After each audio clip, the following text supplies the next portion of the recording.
Right, that's it. There's 10 seconds between you and me. Good morning, everybody. How are you doing? I hope everyone's fine and enjoying this slightly cloudy weather today. Today's mug is the Lord of the Rings mug. So I'm just going to hang out, see who rolls in. So as always, I can't see who's actually in here until you say hello in the comments. So drop a little note in there to say hello. And as always, fun questions in that side as well. And as I'm going along, I'll try and answer them. But I can see one. I can see one human. Who have we got?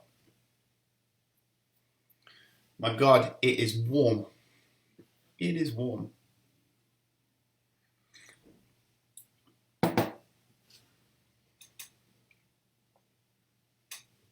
Two people in the house. Let me know who you are because I can't see you.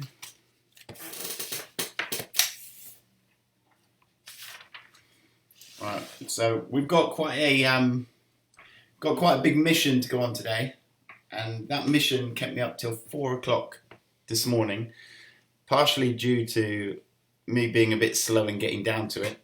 But at 4 o'clock yesterday afternoon, Chris Harvey, good morning. 4 o'clock yesterday afternoon, I came up with the idea of LADAKH and back for today's cuppa with tea, and essentially we're going to go on an adventure in the Himalayas in northern India, and that adventure takes place in 2015, and it takes place with a camera that is very, very small. So I don't have the exact camera because it's the camera that I traded with David in Uganda. So this is his camera that I've got now, that's broken, but it looks pretty cool, and it meant something to him. And so by giving him my camera that meant something to me, you know, we're square. Morning, Chris. Morning, Feben. How are you doing? So, like I said, all of the pictures that you'll see in today's show are taken on a very small digital camera. There was full manual controls, but the sensor is pretty much the size of something in a crop DSLR. So it's got quite a good sensor for capturing the images. But most of the pictures would have been taken in manual, and it was an amazing 6-week trip of just using this one tiny little camera to capture everything that I saw. And it was probably, again, 2015, one of the first times I'd gone properly traveling thinking about photography. I was still very much learning, but it was a great way to throw myself in there and learn along the way. So we got 11 humans in. I can see 3 people have said hello in the comments. If you don't say hello, I don't know you're there, but welcome along anyway. Quick recap. Today we're going off to Ladakh, which is in northern India, and it's a trip that I did with 3 friends. We met whilst we flew in at separate times, and we basically spent 4 or 5 weeks traveling in and around Ladakh. So what I'm going to do is flick across to this one. No, I'm going to go back because I've not got it lined up. That's what happens when you go to bed at 4 in the morning. So I actually started it at 9 o'clock in the evening, and you go through and you fail, and you go through and I have to select all my images. So for the last 4 years, it's been predominantly Uganda work. So to go back through to a different country, a different culture, a different continent, my brain has gone through the ringer overnight, to be honest. And that's why I was up till 4 o'clock in the morning. So it's going to be a speedy adventure, but as always, any questions, pop them into the comments on the side there, and I should be able to get to them. But for now, I think we're ready to flick over to here. And just a quick mic check. Everyone can hear me? Everyone can see these pictures okay?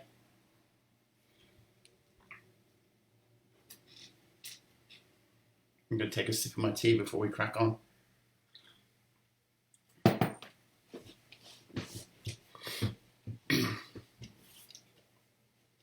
All I need is one mic check. Yeah, Chris, you've noticed the t-shirt. Feben, thank you very much. Everyone can hear me, that's perfect. Yeah, Chris, I put this t-shirt on specially, so it comes in somewhere later in the show. But I didn't get it till after my India trip. So, this India trip was taken in August and September 2015. I was on summer break away from uni. I just finished 10 weeks of working as an event manager with Starbucks. So bought myself a ticket straight off to India and spent the next six weeks traveling around with a very small camera and a couple of friends. So most of this trip takes place in the top half of the left-hand side. So you'll see Rajasthan is the bright green area, and then you go north towards Jammu and Kashmir, and that's sort of the area that we're in. So on the right hand side you see Jammu and Kashmir right at the top and towards the edge of Pakistan. So the very first picture is always a good one. That was the very first picture that I took in India, and it was me drying my socks on the air conditioning.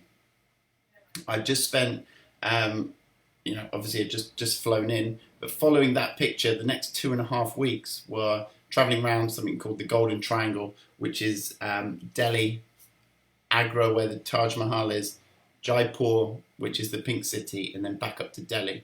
It's a well-worn tourist route. You go around on the trains, super cheap trains. And I did that for 2.5 weeks with a couple of people that I'd literally met on the second day that I was in India. So that is a completely separate part. It's connected, but it's a separate part of the trip. So on the right-hand side, you can see me sitting on my bus in my little fish tank, ready for my trip, my 12-hour night bus trip back up to Delhi. And rewind. So the Golden Triangle is Delhi, Agra, Jaipur. I extended and did a place called Pushkar, Jodhpur, and then right down to the bottom of Rajasthan, which is Udaipur. So this is me in Udaipur, ready to take my 12-hour night bus all the way back up to Delhi so I can catch my flight to Ladakh.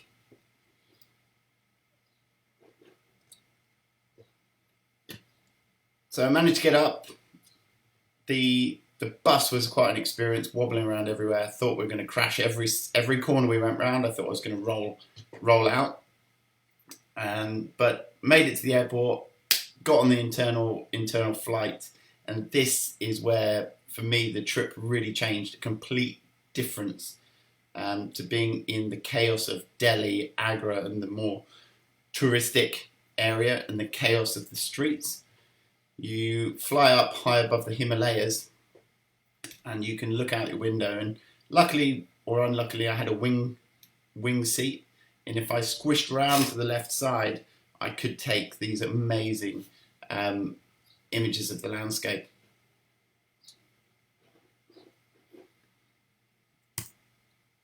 When you land up in Ladakh, in Leh, at the airport in Leh, you're landing into pretty much a bowl of mountain desert. And when you take off in Delhi, you're at something like 220 meters above sea level. So when you land up in the mountains, you're at 3,500. So the pilot gets on the tannoy and he tells you it's a good idea to hang out for 2 or 3 days doing pretty much nothing but drinking water and relaxing just to acclimatise. So I was on my own at this point, and after a day I got a bit bored, so I went for a walk and took these shots of the town.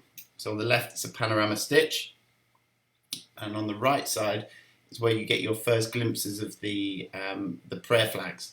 So I've written them down, and the prayer flags, you've got blue is the wind, red is the fire, yellow is earth, green is water, and white is the air. And when these are flickering round, it is said that they're delivering positive vibes and energy across the land. They're also good luck charms for anyone entering the mountains. And when there is no wind and it's still, it's said to be bad luck. So on my first, Second day, there's a little trek. So you walk out of the back of the town, and on the left-hand side you can see there's a small doorway and a huge staircase going up even higher, probably another 30 or 40 meters. And this is to something called a stupa, which is a dome-shaped Buddhist shrine. And inside there's all sorts of artifacts. But it's a place that's super religious. But you go up there and you can get great views.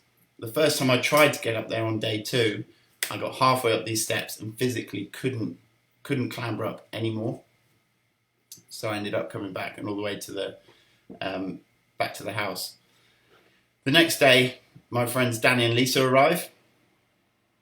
So yeah, Chris, you've seen the spelling already. It took me about 2 years to notice that when I was editing these. So yeah, gents and lades. So that's Danny on the left and Lisa on the right.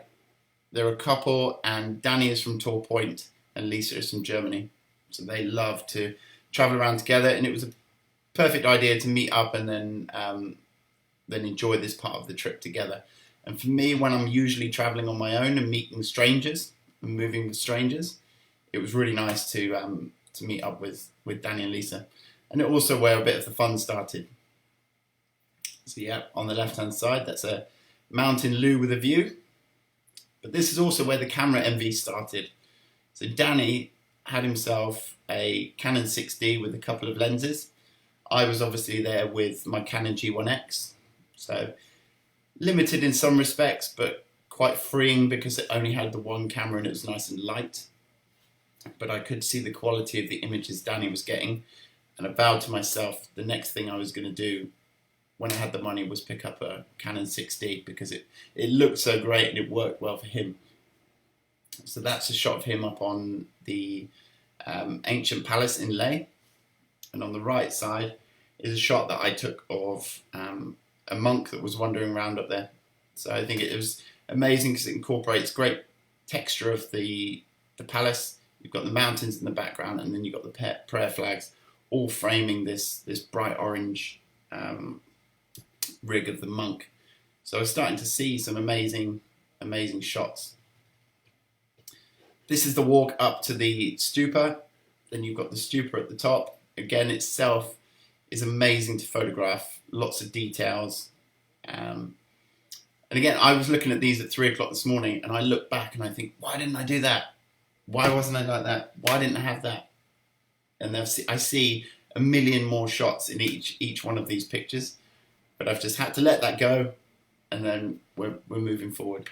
So on the right hand side, you can see the palace. So it's actually massive, but it's a long way away. The white building on the top left of that image is where the previous picture of Danny was taken. And then it was time to shift off. We'd done a couple of days of acclimatizing, so I'd probably been there 5 days by now. Danny and Lisa had been there a couple, and we were getting itchy feet, and it was time to move. And there's a couple of definite things you should do when you go to Leh. And one is visit Pangong Lake. So a third of it is actually in India and Ladakh, and the other 2/3 is in China. So it's like 130 miles long. I think that's right. I've got that written somewhere. 130 miles long, with 30% of it being in India. So the only way to get out of Leh is either you drive out or you fly out. So we hired ourselves a truck or a 4x4, and we met a couple of French travellers. So we all ploughed in together, which makes the journey a wee bit cheaper. And off we went. And it was my first experiences of these skinny mountain roads, and it was pretty impressive. So this direction, you go out of Leh and you go south. So you go south and up over something called Chandler Pass, and that pass is 5,300 and I want to say 5,360 meters above sea level. So you're driving through and you're slowly over a couple of hours getting up to that height, but you increasingly feel the impact of the altitude. So we'd come from 200 meters above sea level to 3,000 which is at Leh, and then suddenly you're going up to 5,000, 5,300 when you get up over these passes. So you don't hang around too long at the top, just enough time to visit another stupa, have a look at all these amazing prayer flags. There's a bit of snow up there, so that was great. And they just make incredible pictures. So you go over the mountain pass, you drive down the other side and take this 4-hour road through some incredible scenery. You stand there, you juggle some stones to just keep your mind occupied and have a bit of exercise. But I was starting to feel really, really sick. And I don't know whether it was motion sickness. I don't know whether it was altitude sickness. I don't know whether it was the food. But I wasn't enjoying myself as much as I should have been. And so when we arrived, this is the accommodation we stayed in. So the three of us were sharing a room. And I was like, guys, I'm just going to chill on this one. So they all went out for a trek. And then I was probably sick. Not very well at all. And when you've just arrived at somebody's home, it was like, where the hell am I going to be sick? I didn't even know where the toilet was at this point. So luckily, right outside my door, there was this jug, and that did the trick. But yeah, I wasn't feeling good at all, and I couldn't quite tell what was going on and why I was feeling that way. So that evening, around 11 o'clock, I went and sat outside, and then completely sick again, and I was lying on the floor underneath the stars going, how do I get out of this place? There was literally no way to get out of that place. I'm not even sure if there was a way that you could fly a helicopter in to pick me up. But it's not a good place to be when you're feeling that horrendous so far from home. And it was one of only a couple of times, both of them on this trip, that I wanted to get a helicopter and just get out of there. But next day, woke up, cracked on. We walked probably 20 kilometers along the lake. We've got these huge rock statues. There is a name for them. If you know it, chuck it down on the left. But they were 6 to 8 feet tall, these piles of rocks, and they were all over the beach. So again, incredible to look at. Great scenery, and you start seeing reflections in the water, and your photographer's mind kicks in. It's a very clean palette. You've got the sky, you've got the mountains, you've got the lake, and you've got the ground. And as soon as you can put a human in that, everything starts connecting. When you look at these next pictures, I think they're outstanding. They're amazing. They're amazing colours, amazing textures. And again, this was just shot with that small camera. But I just frustrated that there's not a person in them, or a small boat, or a little helicopter, or something. They're great to look at, but I feel like there's just something missing from them. A little white sailing boat would look good. So moving along, we ended up at the, I think it's a town called Merrick. We went in and had a traditional tea. And again, I was lying there feeling like absolute shit. So that's inside on the left. That's the view outside. And then we went to a small sweet shop, or a little store full of supplies, and I met this guy. And I don't know his name, but he's wearing a Harley Davidson top, so he's now called Harley. And to the right of that is some homemade bricks, and in the distance you might be able to see them building one of these homes. So they were living in, some of these guys were living in tents while they were building these new accommodations. So that was my favourite image. The final image of Harley was the landscape version, and you can see all of the groceries, the sweets, very, very basic. But those sweets, the sugar or whatever it was in those sweets, started to chirp me up. And on the walk back, we managed to go for a swim in the lake. Not sure if that's quite allowed, but we enjoyed it. It was freezing cold. It woke me up, and for the rest of the day, I felt pretty good. That evening, I was feeling good enough to go out and take some pictures of the stars that I remembered from the night before. And so it's just, I've cooled it right down because Pangong Lake is typically blue, and so it made sense to make it blue. But this was shot on a very small tripod, just across the lake, sometime at like midnight, 1 o'clock in the morning. But I just wanted the fresh air. I wanted to be outside. I had a bit of energy. So that was our time at Pangong Lake. You arrive in the evening, spend the next day, have one more night, and then you drive back. So you head back all the way towards Leh. So we jumped in the car. I was messing around with the shutter speeds, trying to get some motion, because this guy was booting. He was going pretty swiftly down these roads. And, you know, one rock rolls in from the left, it will knock you off the road. One, if he checks his phone or does something, you know, there's no way back from that.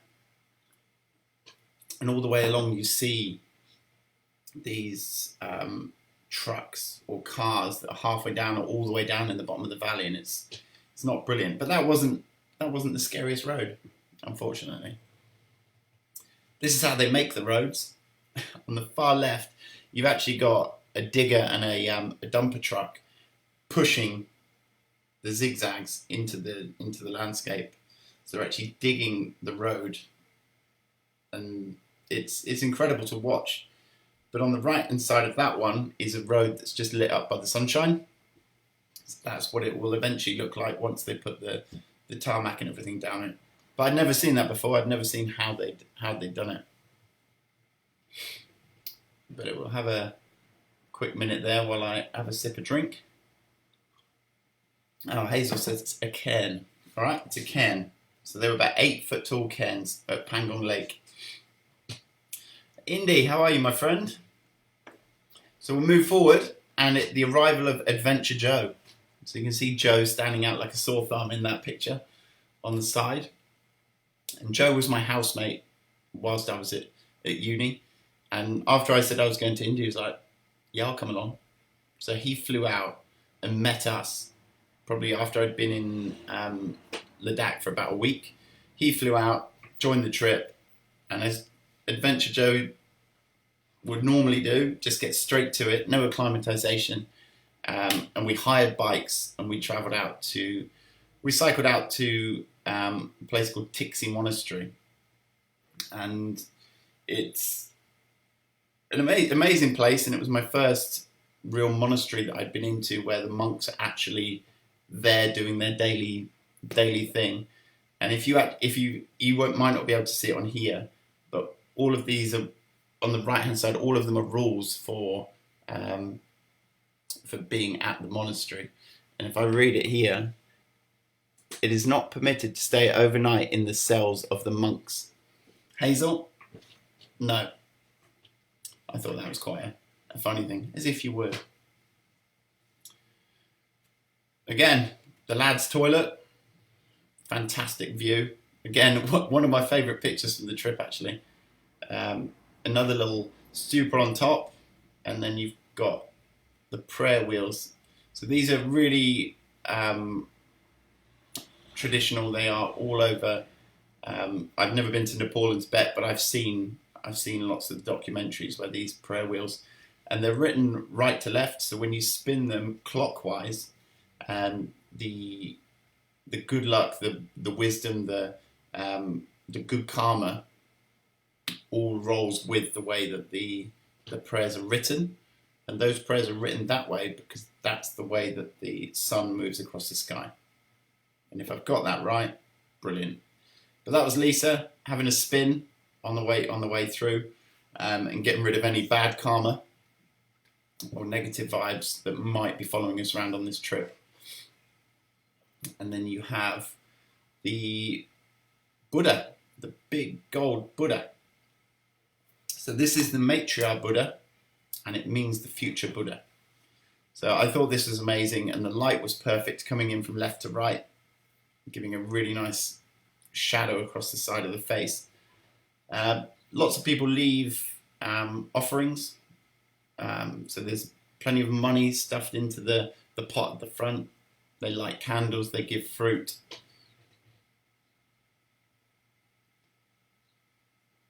And like I said, we did this trip on a bike, and it was a good day out, a bit of adventure on Joe's first full day. And as always, you get your punctures, and maybe this was or wasn't the smartest move of the trip, but we decided to hail up this lorry driver. We chucked the bikes in the back, and we were all ready to climb in the back, and he was like, "Nah, you come up the front with me." And I'm pretty glad we did. And those of you that have already seen my Around the World talk, there is a video of this section in that. It is on my website as well. But on the right hand side is Danny having a go at driving. So we're actually going about 40 or 50 miles an hour at this point. Danny's steering this truck, and I don't even think the steering's attached. It's that bad. But in the video, it's even worse. So that was our trip back. We didn't cycle back to Leh. We got a lift.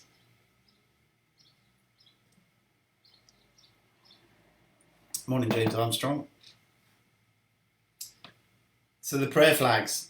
And Chris Harvey, this is, I washed this shirt at 1 o'clock last night. I was like, I've got to wear this shirt for the talk. So I've got my prayer flag shirt on. And Danny actually bought it for me for my birthday or Christmas after the trip. So I didn't have it during the trip, but it was a great gift to have. And it's by a company called Sherpa. So they've got loads of great stuff. But the prayer flags are phenomenal. And the ones on the left are actually very, very new. So they haven't been there long. They've not been battered by the wind. They've not been faded. And the good thing about the ones on the left is they were lit from the front, and there was no light coming through the back. So that's why they're more contrasty, more solid than the ones on the right hand side. So the right hand side, they're flickering around and the light's coming through them. So I could spend a whole day up there just taking pictures of these flags. But this was the second trip we decided to do out of Leh. And so remember the first trip to Pangong Lake, you go south of Leh, over Chandler Pass and out that way. This trip, we were going out to the north, and we were going to a place called the Nubra Valley, and you go over something called the Cardengle Pass. And that is said to be the highest motorable pass in the world. I think that's slightly changed. And on Google now, there's not much difference between Chandler Pass, which is the third motorable pass, and Cardengle. So there's only a couple of meters in it. And that's around 5,360 meters. Or 18,380 feet. But it's all a bit confusing. This is what India proclaims the height is, but apparently it's been measured differently. So there we are, messing around at the top of at Cardengle top. Staying for more than 20 to 25 minutes can be harmful to your health. So we hang out for a bit, buy some sweets, and then off we go. And you would have seen this picture before. So those pictures on the left were taken right before we drove down towards North Pulu, which is the very small outcrop of homes down in the bottom corner there on the right.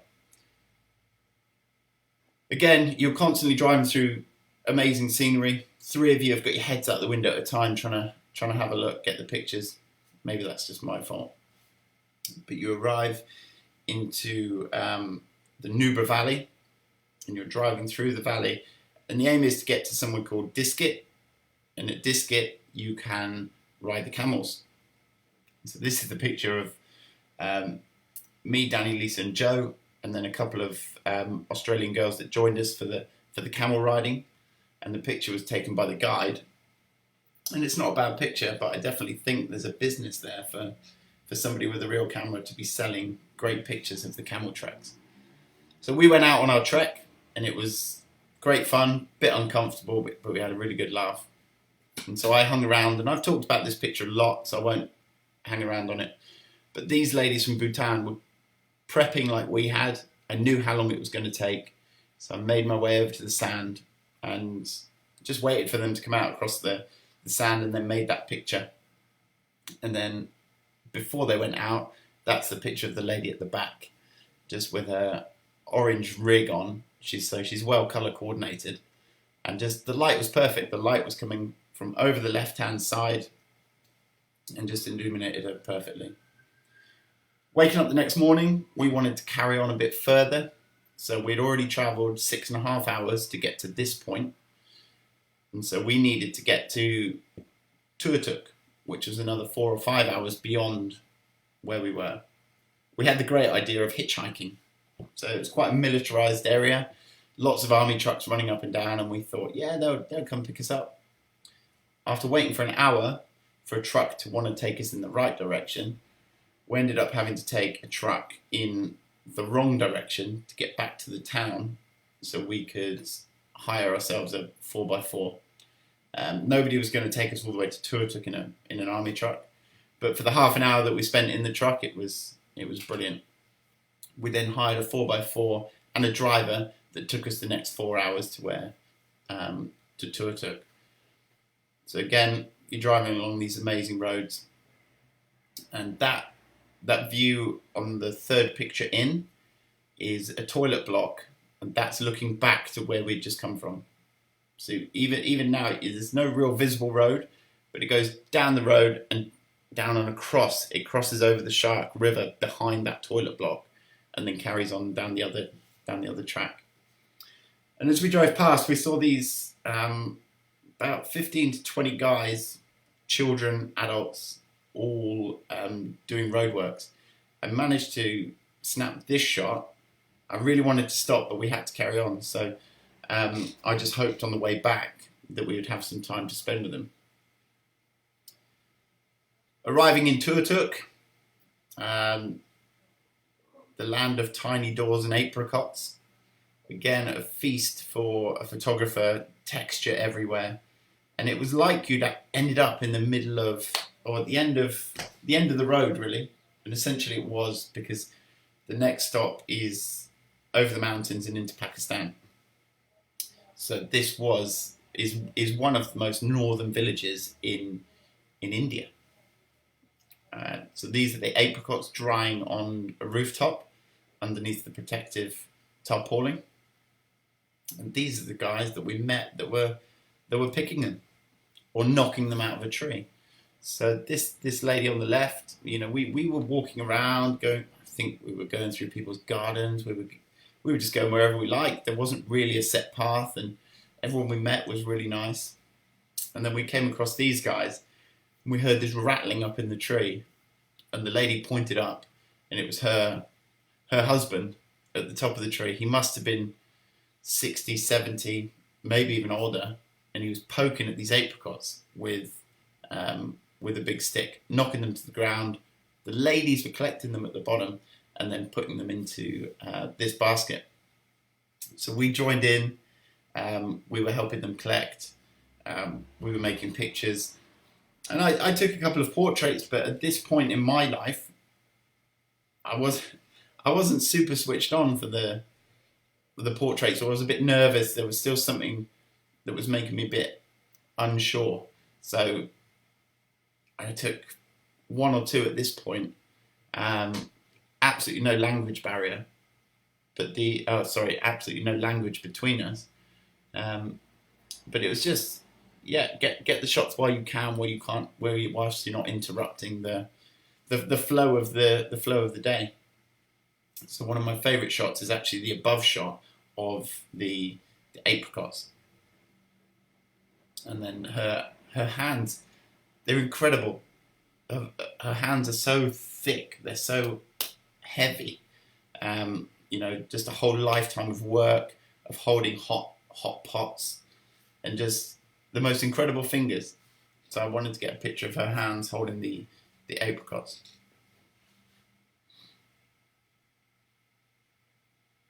And many of you would have seen this picture on the right before, of these girls. And why is this? This one shrunk, is it? Let me see if I can make this bigger for you. For some reason I feel like this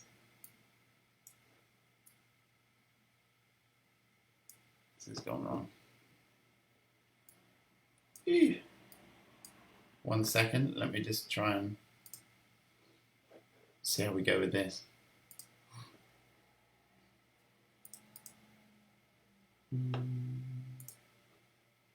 I don't know why that suddenly doesn't. Has that always been presenting like that?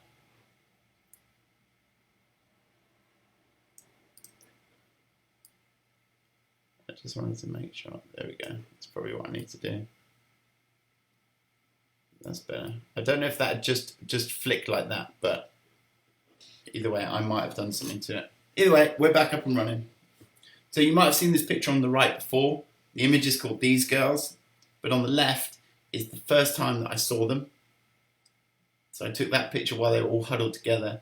The next picture in is when they spotted me, and we took a couple of pictures in between, but that's the final image that I came out with. Yeah, sorry, Chris. I only just noticed that. Guys, if you do see something that slips or something's not coming through properly, just bung it in the comments, because sometimes I'm just talking too much and I don't see it. So now we're back on track. And so after taking that picture of these girls, you've got the view of the Shyok River. So that is actually the wind whipping down the valley and chewing up all of the dust that's pushing back up over the mountains. You've got all the gardens and the fields at the bottom, close to the river, so they can water them. Although I'm not sure that's too much of a problem in northern India. That's me and Joe in our accommodation, our nice brightly coloured room. And then it was time to head back. So again, we drive out over the Cardengle Pass. We spend one night in Diskit with the camels. The next day we travel to Turtuk. That night we spend in Turtuk. We play football with the kids. We meet these girls. We make the pictures. The next morning we relax. We have breakfast, have a final walk around, and then it's time to head back. And you could stay up there for longer, but it's amazing just to go there for the one day and an evening, and then head back. And on the way back, we obviously passed those chaps with the working on the roads. And it was, again, we weren't quite sure what was happening, and our driver said that they were criminals that were being made to come out and live and work to rebuild the roads. So whether that is completely true or not, I'm not sure. But I was aware that they were working. They were playing around.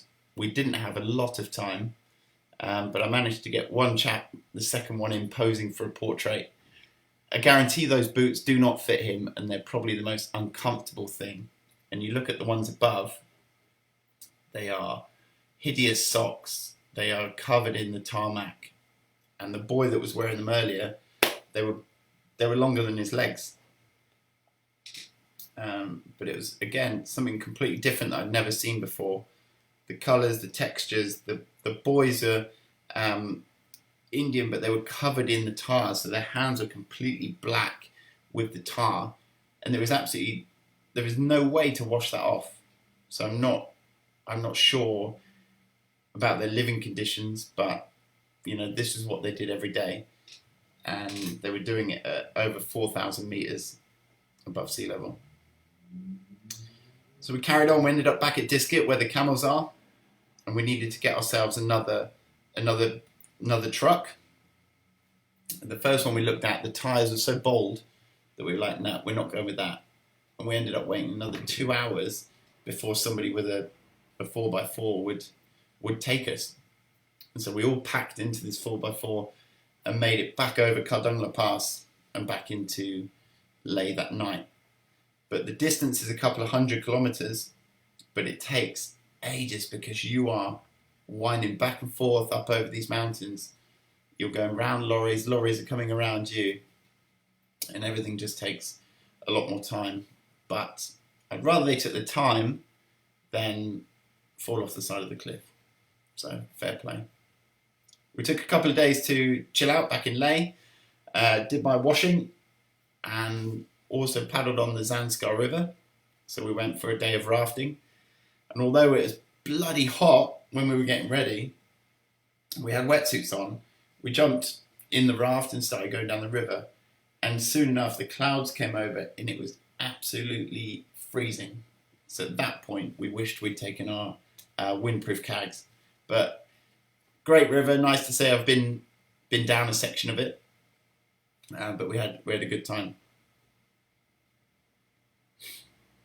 Our next little mission, if I've got it written down here, was to Chandler Pass.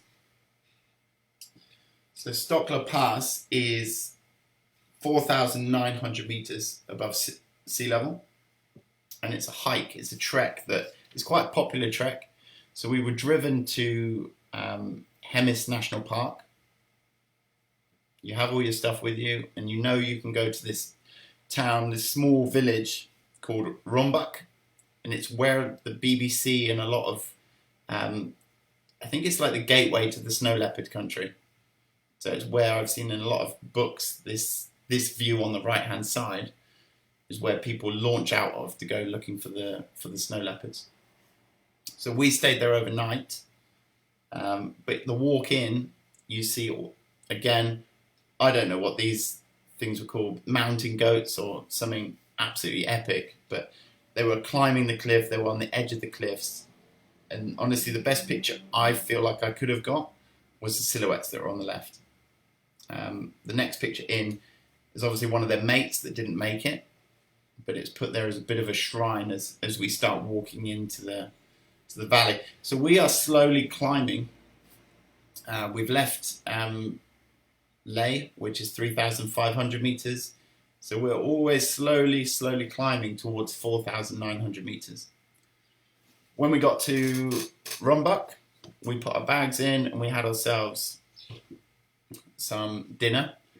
And because there's only a certain amount of guest houses, we were a group of 5.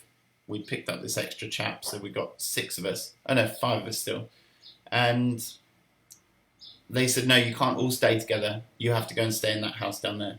So they're very aware that they're sharing the wealth, really, the tourists that come in. So Danny and Lisa stayed at a house further down the road, and me and Joe and the other chap stayed at this house. And it was the first night in probably a week and a half that I'd felt actually healthy. I'd felt well. I didn't have some sort of headache. And it was all because of this lady here, Dorma, who gave us soup and, what are they called? Dumplings.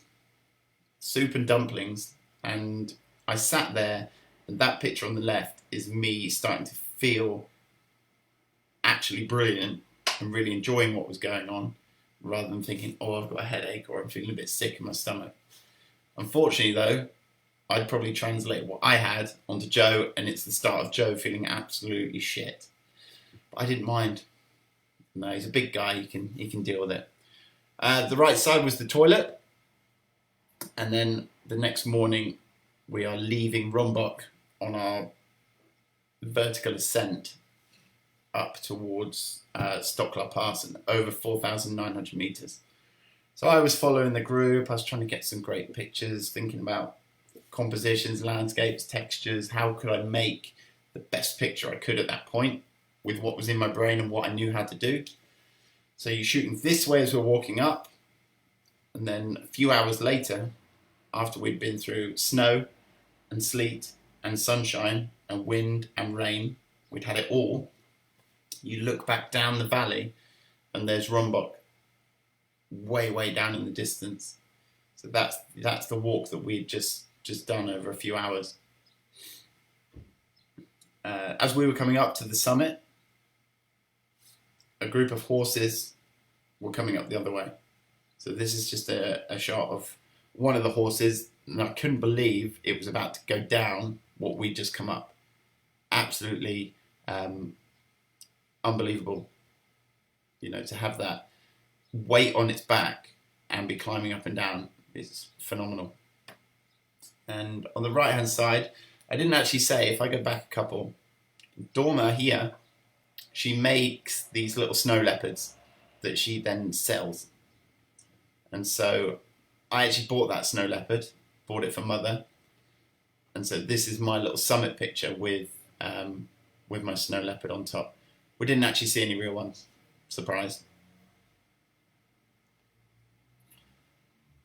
So that picture of the horse was looking where we'd just come from.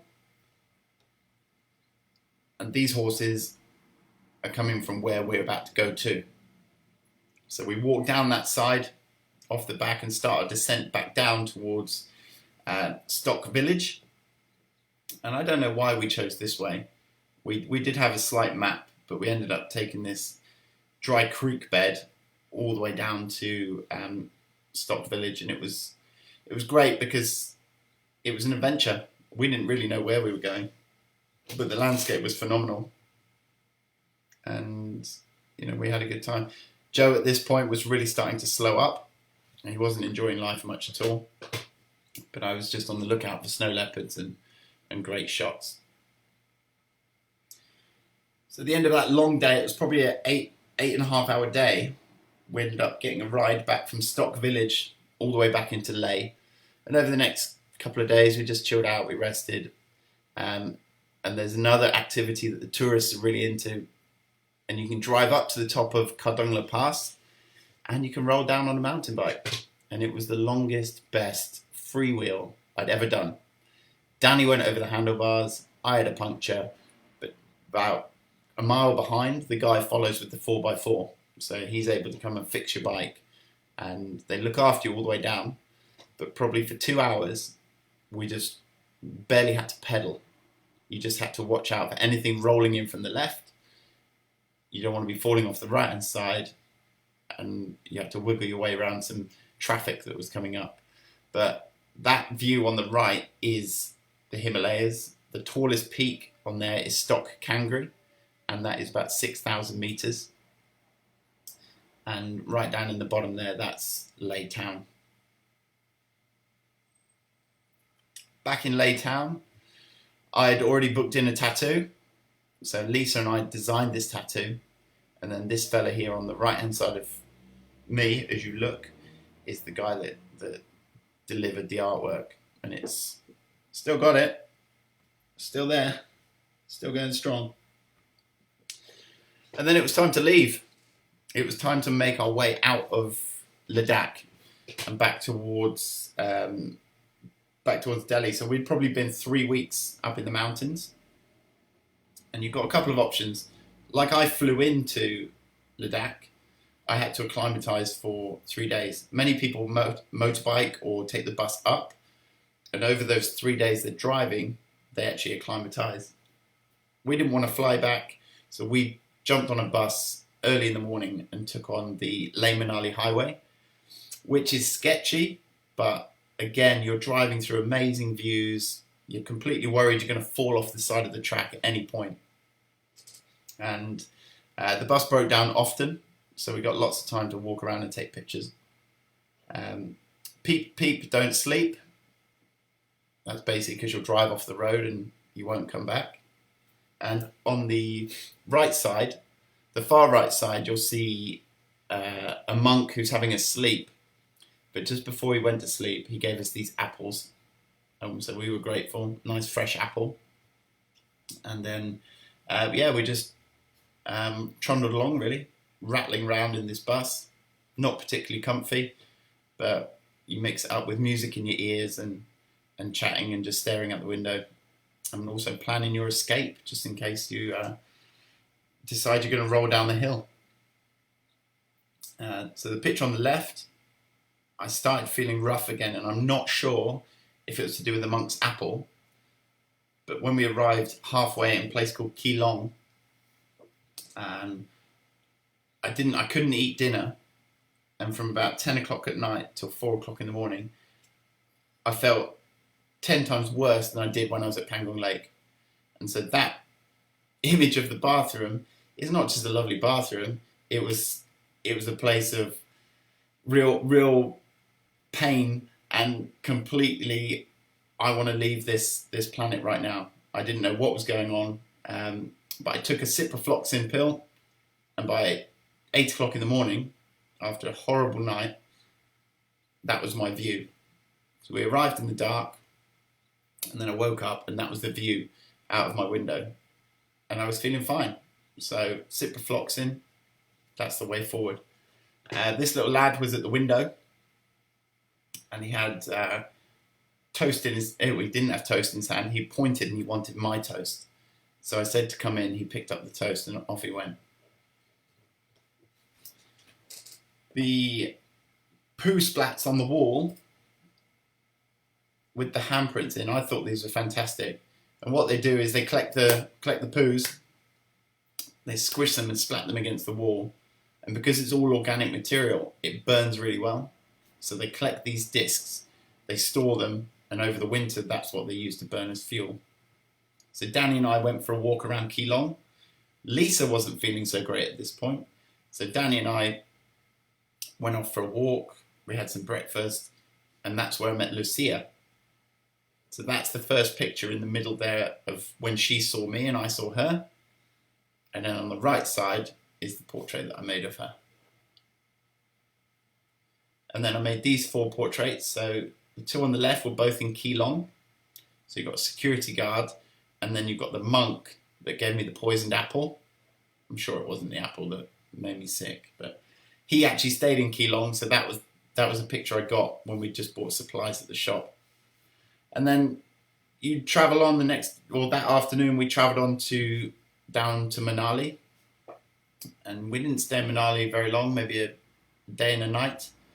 Enough to take this portrait of the guy in a shop that sells everything. And on the bus on the way out, the following day, this guy came onto our bus with a bucket and he was selling salad. So I don't know why we bought it, but we did, and we ate it, and it was fine.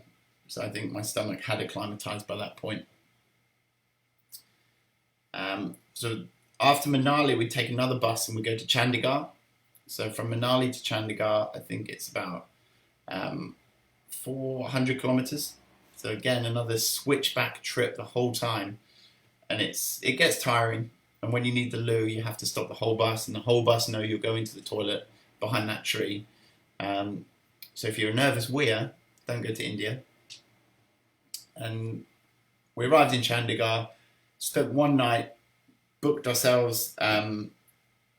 It wasn't even a hotel; it was just a big home with a huge bedroom in it. So the 3 of us stayed in the bedroom. At this point, I forget, Joe had actually stayed back up in Ladakh. He wanted to go camping.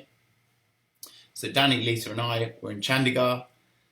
We hung out for a day. We actually had Pizza Hut, which was amazing. And then we booked ourselves an 18-hour train ride to go to Varanasi. And Varanasi is somewhere that I didn't know much about, but I really, really wanted to go to. And it's not going to happen on this trip or this talk, but Varanasi will be a separate presentation. But this is a typical sleeping cart on one of the trains in India. And when you've got 18 hours to kill, it actually becomes quite comfortable. I didn't move around too much, but from where I was sleeping, I managed to poach a few shots of people reading papers and this guy having a sleep. But 18 hours is really nice on a train. You're rumbling along, and it doesn't cost you very much. And so that's me sitting in the doorway. You sit there with your headphones on, your feet out the door. You know, you wouldn't find that on Virgin trains, but in India you can pretty much get away with what you like. So you can hang out the window and see the world go by, or sit with your feet out the doorway, just listening to music, thinking about life. And so that led into another 2.5 weeks in Varanasi, and my final 2.5 weeks in India. And that's a completely different story. But when we get to that final image, that was the last image that I took in India, and it was on my last night as I was filling out this journal in a hotel before I flew back to Delhi, and then back home the day after that. So it was a bit of a mission, And again, like I said, the hardest thing is always to leave stuff out of these presentations. But if you have stayed for the whole thing, thank you very much. If you have any questions, got 5 minutes, 10 minutes to answer any questions you've got. I know it's a bit of a whirlwind, and it's quite difficult to ask questions at the right time. But I'll see what's coming through. It's essentially a photographic holiday.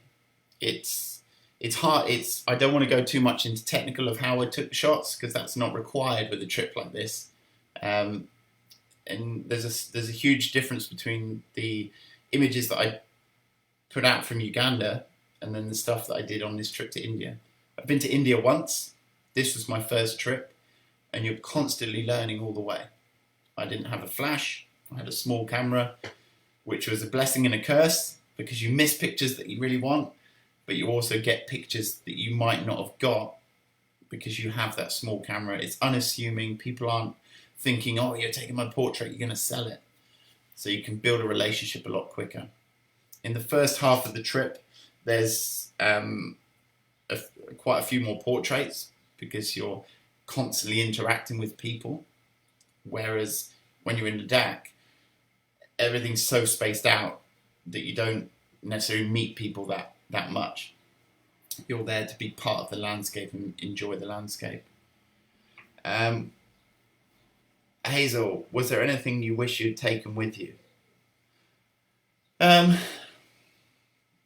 I just had a really small rucksack, and it was one of the most freeing trips that I've ever been on, purely because I just had that small camera, and there was nothing really that I missed.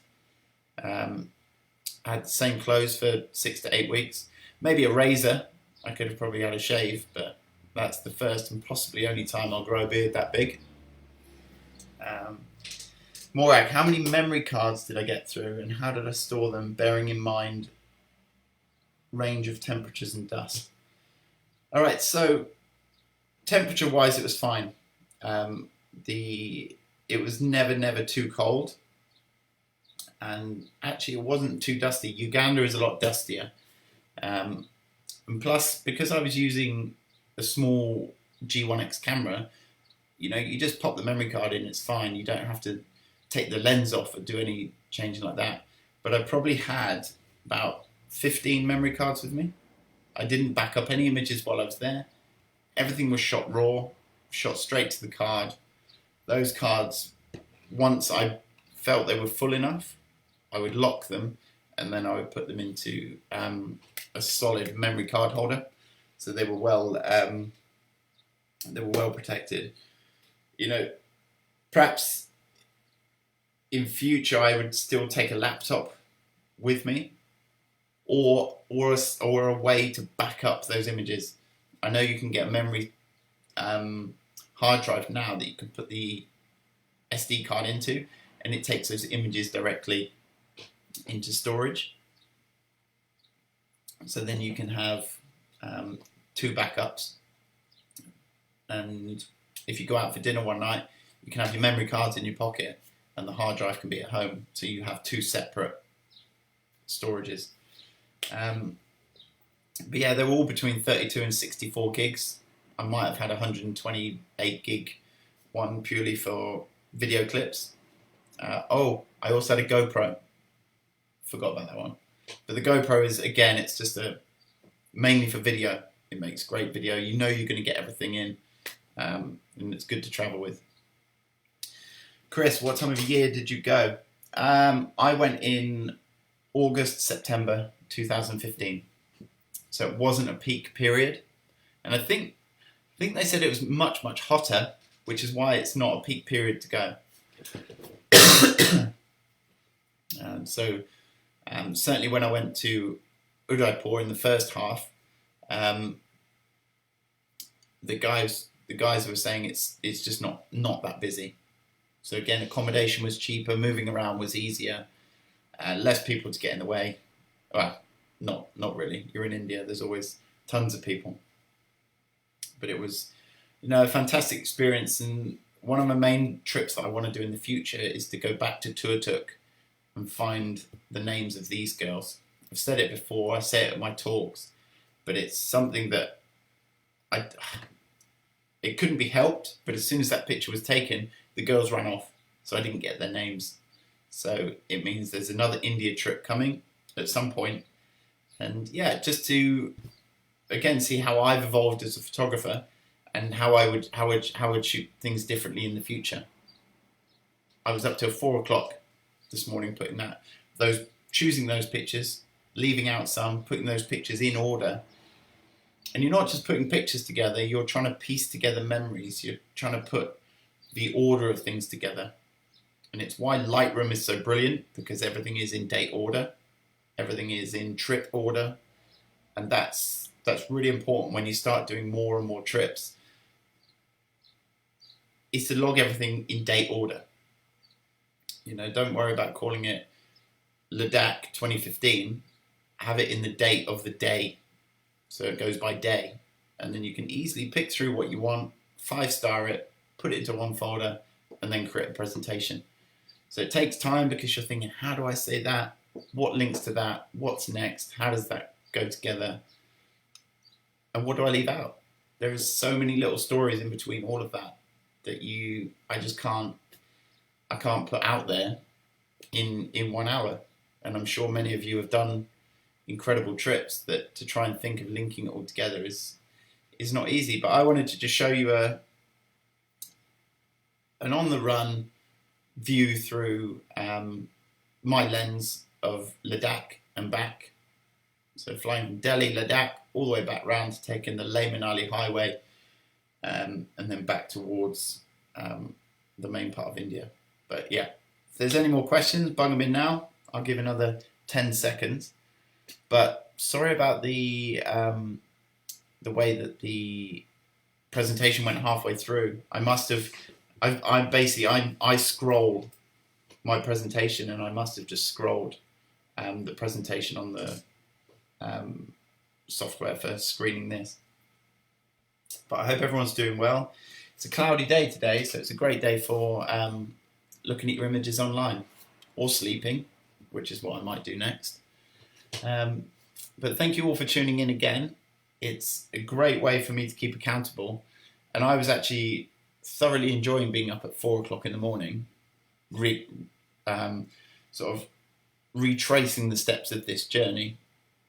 Like I said, for the last 4 years, it's been very Africa focused with my trips.